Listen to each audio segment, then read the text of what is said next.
Welcome back to Old School Sports and our Out of the Park Baseball 25 series, Can We Save the Oakland A's?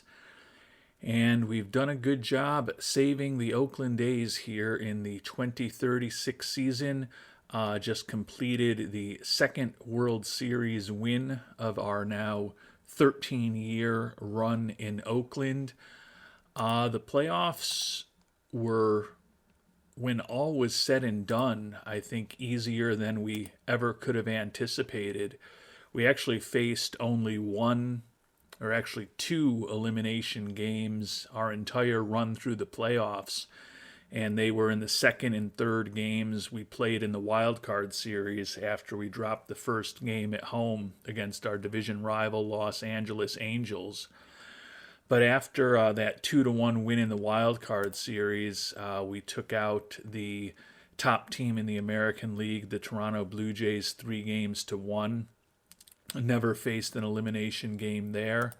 Then in the LCS, despite losing the first game against the AL Central winning Chicago White Sox, we stormed back to win 3 in a row, taking a 3-1 lead, and ended up winning that series 4-2. And then in the World Series against a 93-win Braves team, we ended up sweeping there. 3 of the games were one-run games, so they were all very close. Had some good late comebacks to win it all. But when all was said and done here in the 2036 playoffs, our Oakland A's had a pretty dominant 13-4 run through the postseason to win our second world championship, as I noted. But it is on to preparing for 2037, and we are going to have a lot of very difficult and interesting decisions to make. Despite the fact that we did win it all this past season, our budget, and we made a ton of money for Mr. Fisher, over $18 million in profit last year, in addition to a lot of additional money that we picked up in trades from him, for him. We still had our budget actually cut back from $178 million to $176 million for the upcoming season. Interestingly, the other time we won the World Series in 2029, our budget was cut back also. So apparently Mr. Fisher does not like us winning world championships and making him a lot of money, because the seasons after that happens, he tends to cut our budget, which is a bit odd. And when we look at the expectations for this upcoming 2037 season, we still will be ahead of the Pittsburgh Pirates, even though he cut our budget. We will have the 29th budget in baseball, about $4 million less than the Tigers, $14 million less than the Marlins, and every other team in baseball is above $200 million. And the Blue Jays, Rangers, Phillies, Mets, Yankees, and Dodgers all have budgets of well over $300 million. And in the case of the Dodgers, over $400 million. So we are still in a very different financial stratosphere than many of the teams in baseball.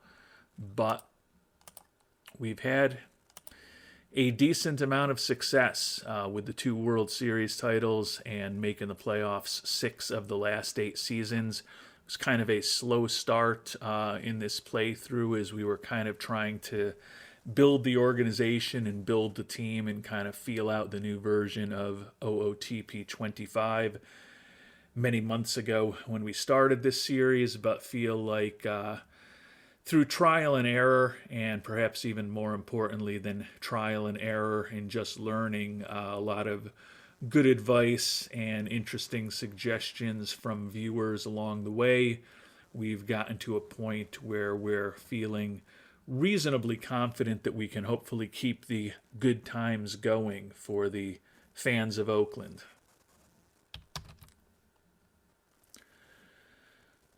And as we start thinking about getting ready for the off season, we'll take a look in this episode at how everyone on our major league squad performed this year. Overall, the 95-67 record was 3 worse than Pythagorean expectations, which had us going 98-64. We had the best offense in the American League, and we were in the top 3 in just about every offensive category, the exceptions being strikeouts, stolen bases, and base running, where we were a fairly average team. Pitching-wise, also very good, 3rd overall in runs allowed, and we were in the top 2 or 3 in many pitching categories. 2nd in defensive efficiency, 5th in zone rating, so excellent offense, good defense, and good pitching adds up to 95 wins in the regular season, and much more importantly than that, 13 wins in the postseason. And as we get ready to begin the offseason, you can see our projected payroll for 2037 actually moves all the way up to 23rd in baseball. But to actually have that payroll of almost $123 million, we're going to have to pare back our scouting and player development budgets very significantly from where we've had them over the past few years. And it's also going to leave us with essentially no money to play with this offseason. So we're likely to be moving on from some players. As we think about salaries, our ace, Jackson Ferris, is the only huge number that we have on the books for next year. We're likely to decline a team option on Jamie DeVore, which should open up about $10 million. We've got some expensive guys headed to arbitration, most notably Andy Brailovsky. But Juan Ramos, after leading the league in ribbies this past year, is due for a nice raise, but at less than $5 million for next year, still going to be pretty good value for us. So likely moving on from DeVore should be a way to free up some money to reinvest in scouting and player development. I'm not expecting Mr. DeVore to have any value at all. But if someone wants to give us something for that $10 million option, we'll be happy to send him along. As you can see, nobody offers a single player in return for Mr. DeVore. So we almost certainly will be moving on from him. Had high hopes when we picked him up in a trade a few years ago.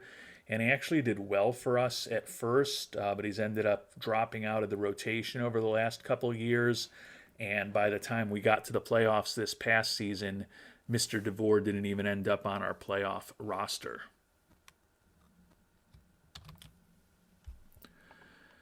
Taking a look at our pitching, we talked about Ferris being our ace, and he's coming off one of the finer seasons of his career. 17 wins, 5 losses, led the American League in games started and strikeouts per 9 inning. 232 Ks on the year, a 3.33 ERA, and a 3.5 WAR. He's going to be very expensive, and quite honestly, if we look at what we're going to be paying him next year at $23 million, compared to the WAR he's typically put up for us most of the last few seasons, when he's kind of been more of a 3 WAR guy than the 4 WAR guy he was in the mid stages of his career with Oakland. You could argue that we're not getting necessarily full value from him, but he is a guy who at this point has been with us on both of our World Series teams, him and Colt Keith, who we both brought on before the 2029 season, pivotal in both World Championships. And Ferris is a guy who's won double-digit games for us 8 consecutive years. And despite his fragility with the aggressive tiredness hook and the pitch count that we've had him on through most of his Oakland career, he's started at least 31 games for us every season. Tend to think we will be bringing him back again next year. If someone blows us away with a trade offer with the money he's making, we'd certainly have to think about it. But Lefties have done pretty well for us over the years, and I think there's a lot of reasons to bring Ferris back. Chase Dora was 6-3 with a 2.68 ERA after we traded away one of our top hitters, Brady Harris, as well as actually it was only Brady Harris. It was straight up. That's right, because we included Harris. We got the Reds to keep a good chunk of Dora's contract. So although he's set to be making similar money to Jackson Ferris as he heads into his late 20s and early 30s, fortunately for us, we're only going to be on the hook for about 20% of that contract. So the fact that we were able to get this incredible value for Chase Dora in terms of the contract we brought on board and still win the World Series despite trading away one of our top players, I think this is going to be a trade that we really appreciate when all was said and done. Harris did outstanding in Cincinnati after we moved on from him. 309 average with 26 homers, 53 ribbies, and 282 at-bats. 168 WRC plus, and between Oakland and Cincinnati, he had over 6 WAR this past season. So it was certainly a painful loss for us to move on from Harris, but it ultimately all worked out, winning the World Series this year. Harris is a guy who is or was going to be headed to free agency, but it looks like the Reds wisely, after making that big trade for him, locked him up for 7 years at an average of a little over $31 million a season. So he won't be hitting free agency, but we were going to be almost certainly unable to bring him back as a free agent. So moving on from Harris, getting Dora for another 4 seasons and a bargain price, and winning the World Series makes me think that there's not really much that I would second guess about that trade. It's all worked out about as perfectly as we could hope thus far. One of our most veteran players at this point is the starter Jason DeCaro, who we picked up in a trade with the Yankees 5.5 years ago. 12-7 record with a 3.50 ERA this year. We've got him team option for $6 million next year. Unlike what we talked about with Mr. DeVore, I think we're most likely to pick up the option on DeCaro. He's not a superstar, but he has, over the course of his 5.5 years in Oakland, been a better than 500 pitcher with an ERA of around 4, 12.6 WAR over those 5.5 seasons. So kind of a 2.5 kind of WAR guy. Not great, but for $6 million, I think he's definitely got a role for us as a 4th or 5th starter next year. Kevin Patterson, similar season, 12-7, 4.24 ERA. His WAR was weaker than a lot of these guys, though. His Sierra was high, his FIP minus was high, and his WAR was less than a win above replacement. Another guy that we have signed to what we think is a pretty reasonable long-term contract that we signed prior to this season. Unfortunately, he injured himself as the starting pitcher in Game 4 of the World Series. We ended up winning that game, obviously, to close out the Fall Classic, but still waiting to hear on exactly the results of that elbow injury. Hopefully, it won't end up being anything too major. Kamani O'Banner is a guy who could be in the mix to be a starter for us. Picked him up in a trade with the Mets just about a year ago. Was 4-7 with 13 saves for us this year. Started out in the bullpen, ended up as our closer when all was said and done. Had a WAR of close to 2. He's a guy who's now arbitration eligible, but as a potential important arm at the back end of our bullpen, or a guy who does have the stamina and the arsenal to potentially be a starter.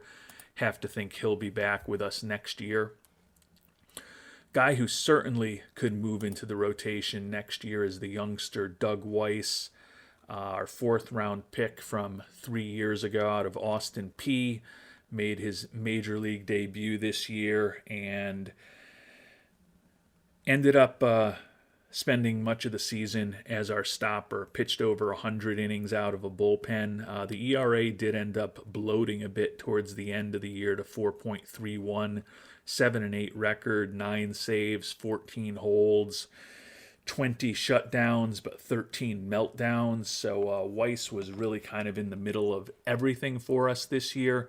Didn't give up too many homers, which is nice to see, and wouldn't really expect him to with his ground ball tendencies and his really good home run allowed potential rating. But he is a guy who developed that changeup when we thought he was only going to be a bullpen guy. Has 45 stamina, although he's fragile. He's viewed as the number 38 prospect in baseball, and certainly will be competing for a spot in the rotation next year. He'll be 25 just before the season starts. We were hoping that perhaps working him out of the bullpen this year might get him a little more reasonable with his salary demands. He's looking for $113 million over 10 years, $18 million a year for some of those free agent years. Given that he's already 25 years old and fragile, and he's got less than a full season of Major League service, since we did keep him down at the start of this year to manipulate his service time, I think at this point we're just going to probably go on the year-to-year plan with Mr. Weiss. We've got a couple minimum salary seasons coming up, and then he'll get into his arbitration years. That'll take him into his 30s, given his age.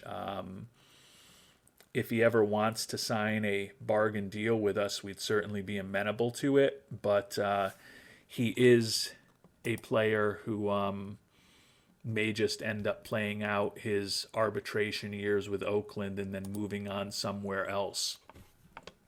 And if he gives us a good 6.5 seasons in the majors while doing that, won't be a bad acquisition for us. Jeremy Scholl started this year as our closer. We ended up moving him out. 1-5 record with 20 saves, 4.64 ERA. Scholl is a guy who was an all-star and the Mariano Rivera Award winner just a couple of years ago. But the ERA that he put up this year was double of what it was 2 seasons ago. Batting average allowed increased by almost 100 points since then, and he was a below replacement level player this year. Still think he can be a useful player for us. Going to be making $3.5 million next year. If he can be a setup, stopper, closer type guy for us, probably worth that money. But if he has another not so great year like this year, he could be pricing himself out of Oakland. The lefty R.J. Cope has done a nice job for us as a setup man the last few years. 3-2 this season with a sub-3 ERA, 10.5 strikeouts per 9 innings. The lefty is a pretty solid pitcher out of our bullpen, former third-round pick out of Georgia Premier Academy a decade ago. He is also a two-way player, and 2 for 6 this past season with the first home run of his career. So he's put up a 105 WRC plus over the course of his major league career, but that's really just 3 for 14 with that 1 home run and 4 ribbies. His ratings are he can knock the ball out of the park once in a while, but he's not going to draw a ton of walks and not going to make the best contact in the world. So even though we've had him listed as a two-way player ever since he's come up, our manager has only taken advantage of that on very rare occasions. Chris Carl is a lefty reliever, 11th round draft pick, 2027. So another guy that's come up through our organization. And unfortunately, his stats at the major league level have gotten kind of progressively worse over the last few years. He was a guy who had sub-3 ERAs his first 2 years in the majors, ballooned to 4.44 last year, but he still led the AL with 24 holds. This year had some injury issues, pitched only 37 2/3 innings and had an ERA of above 5. But he's been below replacement level the last couple of years. We've got him signed for next season at $3.5 million. He's another guy that we might consider moving on from in trade. Not sure how much demand there will be for him, but at the money he's making, it's certainly hard to argue that he's great value. Could be back, might be a guy we include in trade as the offseason gets underway. I don't think either way it's going to be a critical decision for us. Can probably say the same thing about Levi Sterling at this point. Pitched better this year than he had, at least in terms of his ERA, with a 3.44 ERA. But another guy who perhaps got very lucky. His BABIP was below 200. Yet he still allowed 12 home runs in 65 and a third innings. Walks too many batters. His Sierra was about a run higher than his ERA, and he was actually below replacement level. He is a guy who can start or relieve, but he's also a guy set to make about $4 million next year. And if we're going to use him as a right-handed reliever for 60 or 70 innings, that's probably a bit expensive. So Sterling, like Carl, another guy who's kind of come up through our organization as a high schooler that we drafted, but doesn't necessarily have a guaranteed spot on this team next season. Bobby Garland, in contrast, another guy who's come up through our organization, 4th-round pick in 2029 out of Greenwood Christian Academy, will certainly be back with us next year. The only question is his role. Started this year in a bullpen, but we quickly moved him into the number 5 starter role. Ended up starting 26 games for us, 11-8 with a 3.95 ERA on the year. Struck out 149 batters in 139 innings. Did give up 21 home runs, but put up a 1.2 WAR. He is still making the major league minimum. Still actually has an option year. Would assume that at the very least he'll be back as a lefty in our bullpen, and he could be fighting with guys like Doug Weiss and Kamani O'Banner to potentially be in the starting rotation coming out of spring training. Lefty specialist Chisen Harimoto, 3.41 ERA over 37 innings for us this year. We've got a team option on him for $1 million next year. You know, you look at his ratings, pretty effective against left-handed pitching, but he's nothing special at all against right-handed batters. Looking at his pitching splits for the year, you can kind of see that. Had a 2.57 ERA against lefties. Up against righties, the ERA ballooned to almost 4. So certainly more effective than against lefties than he is against righties, as we would think looking at his ratings. I think it's certainly possible, as we think about our bullpen for next year, that Carl or Harimoto will be back with us. But I think it's unlikely that they both will be back with us, given that between Cope and possibly Garland, there's two lefties that have performed consistently better for us, and in the case of Garland especially, are also cheaper than either Harimoto or Carl. So I think maybe one of those guys could be back, but probably not both. Mike Curtis, righty, we picked up a couple years ago in a trade with the Phillies. Had a 4.85 ERA this year over 29 2/3 major league innings. He's a guy who we look at and we still think there's some potential for growth according to our scout. Love his personality. The fans like him as well. The issue is really that he hasn't necessarily pitched that well since he came to Oakland with a 5.24 ERA over the past 2 seasons. Like him on paper, but he's going to be making $3 million next year and is a guy who's now out of options, fragile physically, and hasn't performed incredibly well for us. Another guy who I don't think it's guaranteed that he's going to be back in our bullpen next year. We touched on Jamie DeVore, who has that $10 million team option, and given that there is no trade value for him at all. I think we're not going to decline the option immediately right now, because although there's likely no trade value, maybe as we start thinking about which players we really want to have back and which players that we might move on from, it's possible there might be a deal out there where someone's willing to retain an extra 5 or 10% of a contract to get DeVore into their organization. I don't think there's going to be too many teams that would be willing to do that, but until we have to officially make a decision, we're not going to. We picked him up in a trade with Atlanta just about 4 years ago at this point, and as I noted earlier, was a pretty important player for us his first couple years. 13-8 record with a 3.11 ERA his first year with us. Everyday starter the next year when he had an ERA below 4. Lost his spot in the rotation last year, and then this year pitched 53 innings all out of the bullpen with an ERA of above 5. Given that he looks like a pretty average pitcher at this point in terms of his profile, and he's fragile physically, I can't really see any justification for bringing him back at that $10 million contract.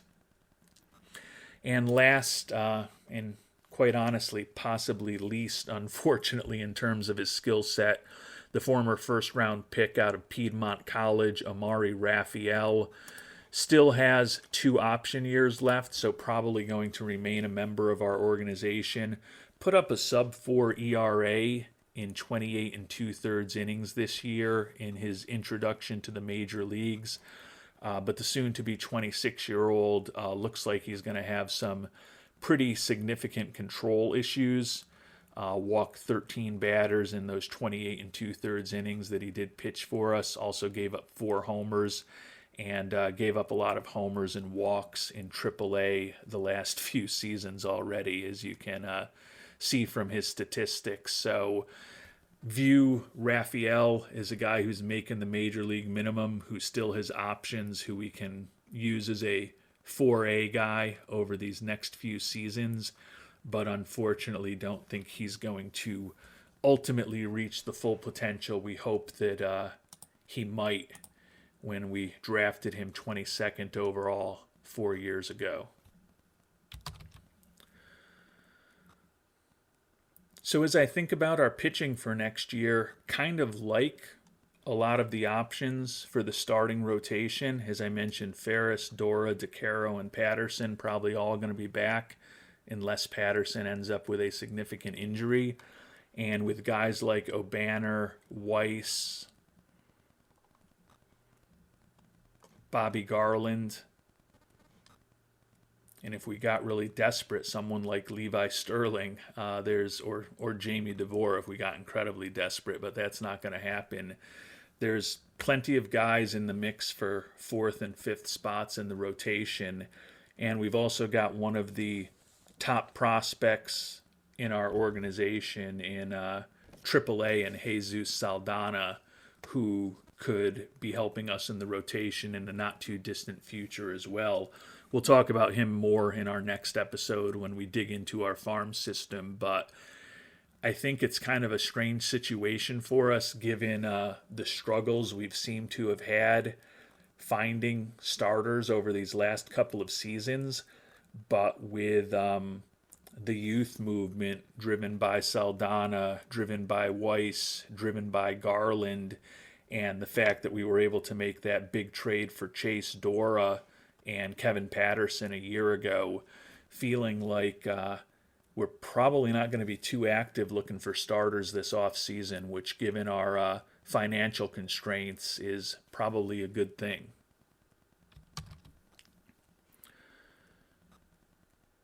So we're feeling pretty good about our pitching staff as we head into the offseason, and now we'll check in on our everyday players who generated the best offense in the American League on the way to that World Series title and see if we're feeling like there's a lot for us to do this offseason in terms of improving our position players.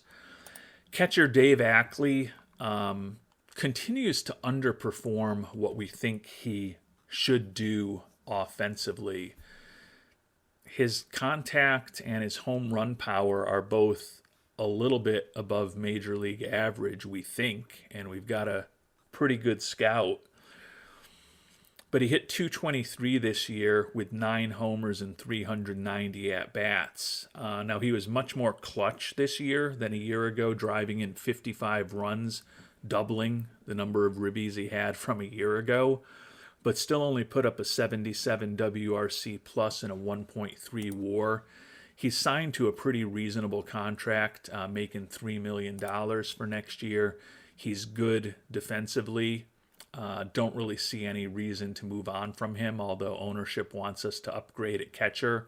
But for the money he's making with the defense, the durability, and a bat that we think can be a little bit better than what he's shown so far in the majors, likely we'll have Ackley back next year. Jaden Boakai, who was our starter before we bought Ackley up, hit 261 this year, 5 homers and 23 ribbies and 188 at-bats. He's even better defensively. Doesn't have quite the same power, and his bat overall on paper doesn't look as good. But his 88 WRC plus this year was a bit better than Ackley's and almost a win above replacement despite only playing about once every 3 games for us. So I don't hate the combination of Ackley and Boakai. We'll always be looking for something else. If we can improve the team, we'll do it. Boakai, the arbitration number for next year is a little over $4 million, as his lack of playing time has contributed to a lower arbitration number for him next year than we might have expected it was going to be a couple of years ago. First baseman Andy Brailovsky had a excellent first full season for us in Oakland. Hit over 300, 39 doubles, 7 triples, 23 homers, stole 10 bases, put up a 138 WRC plus and a WAR of 4.6. The left-handed hitting first baseman set to make about $10 million in arbitration next year, but given how important he is to our lineup and the fact that we don't have a ton of left-handed bats, I think that Brailovsky will almost certainly be back with us. The other really big left-handed bat we have is Juan Ramos. We talked about him already. All he did after missing all of last year with Seattle, actually he missed half of last year with Seattle and half of it with us after we traded for him, was lead the American League with 148 ribbies, put up a 128 WRC plus, a 2.6 WAR. He's primarily a designated hitter for us, so really a bat-only guy, and the 263 batting average is not impressive, but certainly not horrible. Even though he's fragile physically, he was out there every day because we only needed him 8 times as a first baseman for us. Ramos' number for next season is only $4.8 million, so he'll certainly be a bargain at that price. He does have high financial ambition and low loyalty. If we think about signing him for an 8-year deal, looking for about $140 million. Given the salary constraints we're under right now, his defensive limitations, his fragility, probably just going to be going year to year with him for the time being, but he will certainly be back with us next year and occupying once again a prominent role in the middle of our batting order. Steve Allison, former 5th-round pick out of Baylor, has become our primary utility infielder this year. Hit just 242, but did have 9 doubles, 2 triples, 5 homers among his 43 hits on the year. 103 WRC plus and a 1.2 WAR. He's got a good personality in the clubhouse. He's capable of playing just about any position in the infield pretty respectably to good. Pretty valuable guy who's going to still be making the major league minimum next year. Likely will be a utility infielder for us once again. Alejandro Landin, the second baseman, was named an all-star for the first time this year. All he did was go out and hit 264, 37 homers, 119 ribbies, and a 133 WRC plus. Put up a 5.5 WAR for us. The IAFA signing from 2027 has definitely developed about as well as we could have hoped, and we have him signed to a pretty reasonable deal that we signed before the 2035 season with Landine. So he had come up and hit 217 in 129 at-bats in his first cup of coffee in the major leagues. We decided to try to lock him up while he was pretty reasonable in terms of what he was looking for, and that has worked out very well for us. Brooks Lee is a guy we picked up in a trade with the Angels, was injured when we picked him up, only had 2 at-bats for us this year, really brought him on board as an insurance policy. He is headed to free agency and looking to make about $9 million a year. Given that we really like our infield, don't think Mr. Lee will be back. Colt Keith, we reunited with him from the Giants about a year after we had traded him away. The Giants have retained most of his contract for next year, which he's opted into. He is wrecked physically, and he hit just 211 with us in 57 at-bats after we brought him on from Oakland. His infield range continues to deteriorate. Really going to be a struggle next year to put him out at third base. And unfortunately, with Brailovsky and Ramos on the team, there's not necessarily a clear spot for Colt Keith at first base or DH. But we still think the bat can be pretty useful against right-handed pitching. And when we look at what he did for us this postseason with a 190 WRC plus over 48 at-bats, 6 doubles, 3 homers, 11 ribbies, an OPS of close to 1,100, and, oh yes, that World Series MVP award, as he became one of the few guys on this team that is a member of both of our World Championship squads. And he's also extremely popular locally. It's going to be hard for us to move on from him. It may be more of a part-time role for him next year, but with the low salary that he's going to make and the fact that we think he is still a pretty productive left-handed hitter against right-handed pitching, maybe we slide Brailovsky into left field every once in a while. Certainly not optimal with that type of range, but it's also probably not going to be optimal to be playing Colt Keith at third base every day anymore with those kind of ratings. So we may be a little bit heavy on guys with a lack of defensive versatility, but with guys like Allison, Landine, and then Mesidor and Toribio, who we haven't talked about yet in the infield, we do have a lot of very capable defensive infielders as well to kind of mix and match. So it could be a situation where we focus on getting a bat in the lineup the first 6 or 7 innings of the game, and then if we happen to have a lead, the 8th and 9th inning, bring on some other guys as defensive substitutes. So I don't think it's guaranteed that Keith will be back with us next year, but it's going to be real hard to let a guy like that go. And that could mean less opportunities next season for Rodney Mesidor. We'll probably look to get Mesidor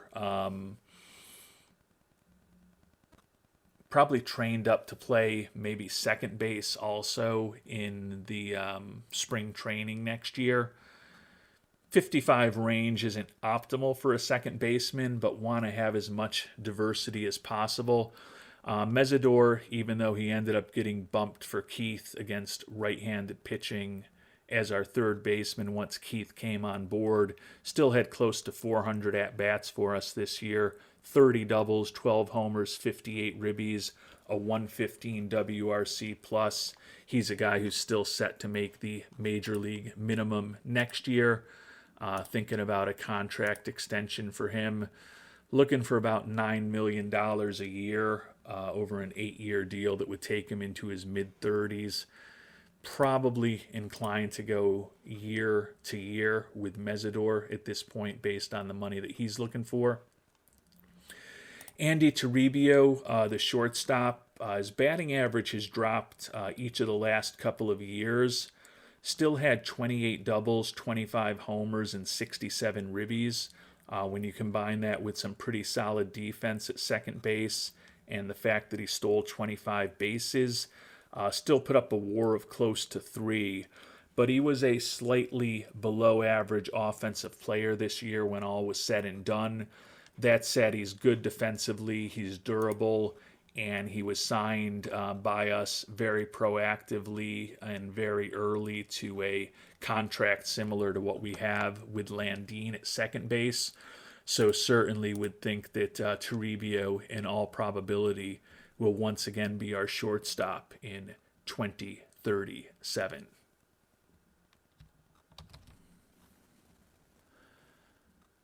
So as we start thinking about what this team could look like next season, as we've talked about, I really like our starting pitching. I like our relievers. There's plenty of guys to choose from to bring back. It's just that we won't be bringing back all of them. Kind of like our catchers, and I really like our infielders. So the big question is, do I like my outfielders as much, or is there something to do with the outfielders? But as I think holistically, I think perhaps we're a 95-win team that just won the World Series.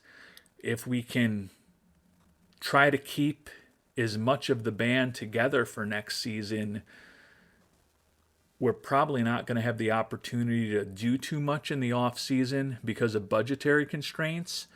But I would argue that maybe we don't really need to do all that much this offseason with the contracts that we have players signed to and some of the potential arbitration numbers ahead of us. I think the most interesting decision for the outfield is going to be Yanquiel Fernandez, and would love some thoughts from the worldwide scouting department on the 33-year-old left-handed hitting corner outfielder who he picked up in a trade with Seattle. Fernandez was definitely disappointing for us in the regular season. Barely hit 200 with 7 homers, 25 ribbies, and 53 strikeouts in 153 at-bats. Just an 86 WRC plus, and he was below replacement level. And he's a guy who is headed to free agency and looking for 4 years at $13 million a year.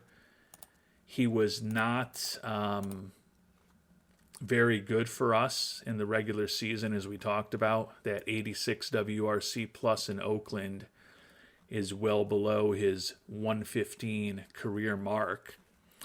But if you were looking closely when I first clicked on this screen, and I still had the postseason statistics up, if we thought Colt Keith underperformed in the regular season and then exploded in the postseason, Yanquiel Fernandez arguably puts what Colt Keith did to shame.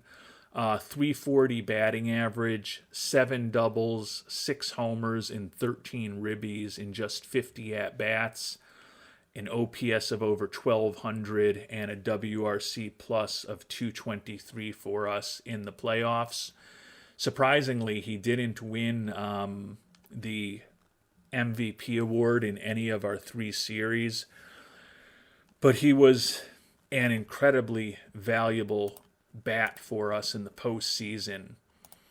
And we know that we are going to have lefty bats back in Brailovsky and Ramos, who are both first base DH types.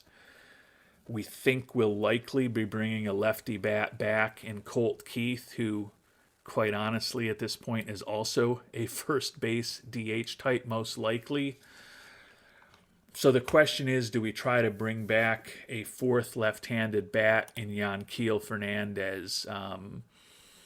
The eye and the contact both seem like they're below average at this point, but he still has good home run power,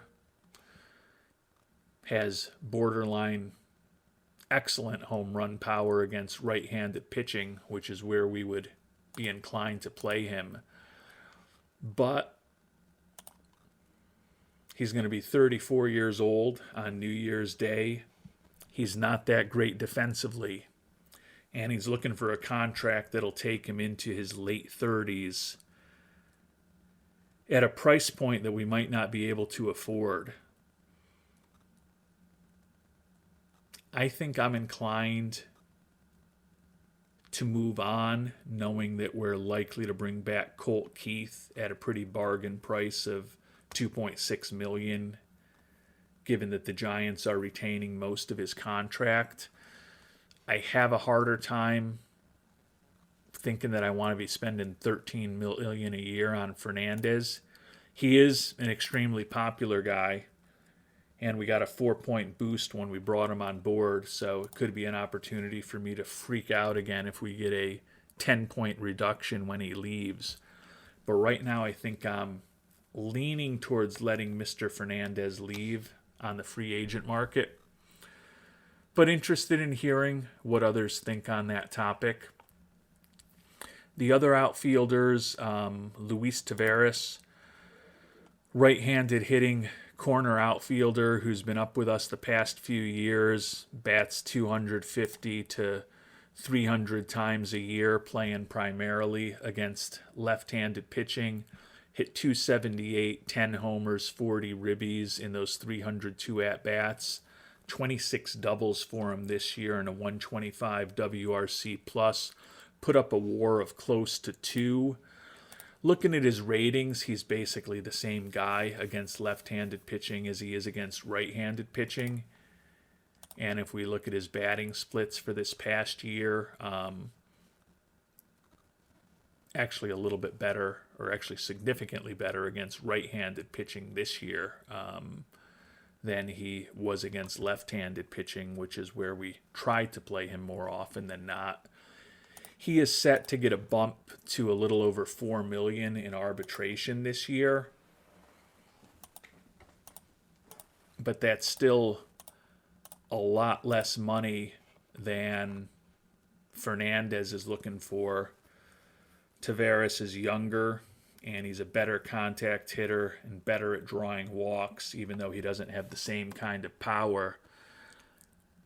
I don't think both of these guys are back with us. I'm probably inclined, if we bring either of them back, to go with the more bargain-oriented Mr. Taveras. One guy that we know will be back is the center fielder Jake Ortega. Had some injury issues this year, played just 121 games, but still hit .313, 30 doubles, 22 homers. Stole 31 bases this year, over 30 for a third consecutive season. 151 WRC plus and a 7.5 WAR. He was leading the American League in WAR most of the season, and those injuries towards the end of the year kind of caught up with him, and he got past. This is a guy, though, who we signed not to as bargainy a contract as perhaps the ones that we got with Landine and Toribio, but still a contract that's excellent for us, for the guy that we picked third overall out of Oregon State back in 2029. Set to be with us for another 4 years if we exercise both of those team options, and he is at this point one of the premier players in all of baseball, was the leading vote getter for the All-Star game this year. Very good defensive center fielder. Excellent corner outfielder. He's a guy who has done just about everything for us over the years, was the Division Series MVP this year, former MVP, former Rookie of the Year, multiple All-Stars, multiple Silver Sluggers, and he's likely to add some additional hardware this offseason, I would think. So he'll certainly be back. With the fact that we moved on from Harris, we definitely weakened our backup center field position. We also moved on from longtime center fielder Luis Lara not that long ago. But Sergio Palomares, an international free agent signing from 2029, could perhaps be back with us next year as a fourth or fifth outfielder who could play center field for us. Pretty solid range out there, although his error rating is not optimal. Really good speed, good base running instincts. He hit just 233 and 73 at bats for us, just a 78 WRC plus, but he was still above replacement level. The bat, in terms of the contact, was always going to be his calling card. The contact is well above average, but it's not exceptional. Question how much he's really going to hit. I don't envision Palomares as an everyday player for us, but as a fourth or fifth outfielder with good defense, good speed, and a bat that's not embarrassing, I think for the next few years while he's making the major league minimum, certainly we'll have him on board and hope that maybe at the age of 24 we get some unexpected positive talent development from Palomares and he ends up being more than a utility outfielder type for us. And one guy who we're definitely counting on being more than a utility outfielder type is Arturo Uresti, number 43 prospect in baseball. We signed him to a long and potentially lucrative contract extension earlier this year. 10 years, $79 million. Going to be making more than the major league minimum these next few years. Will benefit a bit in his early arbitration seasons. Our hope is that he'll become a big-time player and there will be a lot of excess value for us out in these later arbitration years and his free agent years. Certainly no guarantees that he fulfills his potential, but think that the contract could be very good given his durability and his ability to hit home runs and draw walks while hopefully making contact at a reasonable rate. He ended up hitting 270 for us this year with 20 homers and 61 ribbies in 278 major league at-bats. Combined across AA, AAA, and the majors for 39 home runs and 119 ribbies this year. At the major league level, put up a 143 WRC plus and a 1.7 WAR. So he likely is going to mix in with guys like Landine and Andy Toribio as a pretty important bat for us going forward. Right-handed hitter gives us a little bit of balance to the likes of Brailovsky, Ramos, and Keith as far as someone who should be able to hit the ball out of the park.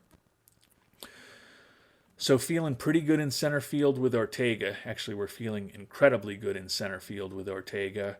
We're feeling really good in one corner outfield spot with Uresti and feel like we've got a nice fourth or fifth outfielder in Palomares.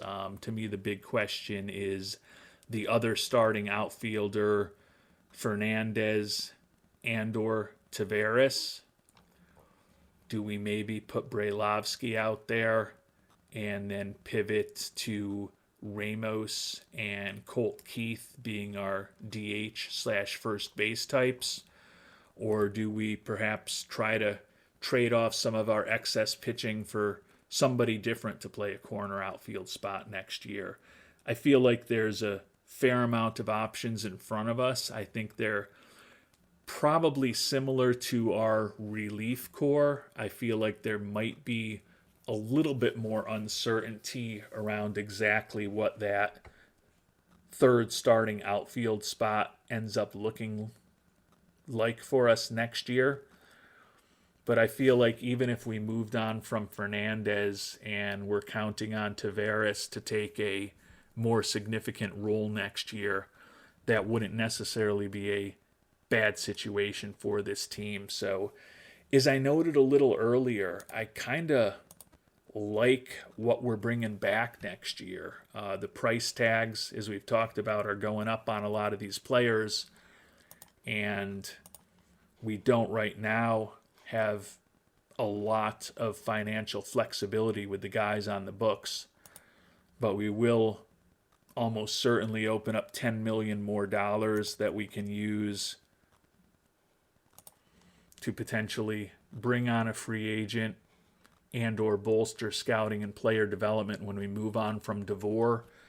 We're likely to move on from a couple of the other pitchers we talked about who are making $3.5, $4 million a year and likely slotted for middle relief type roles, can probably save some money moving on from some of those kind of guys.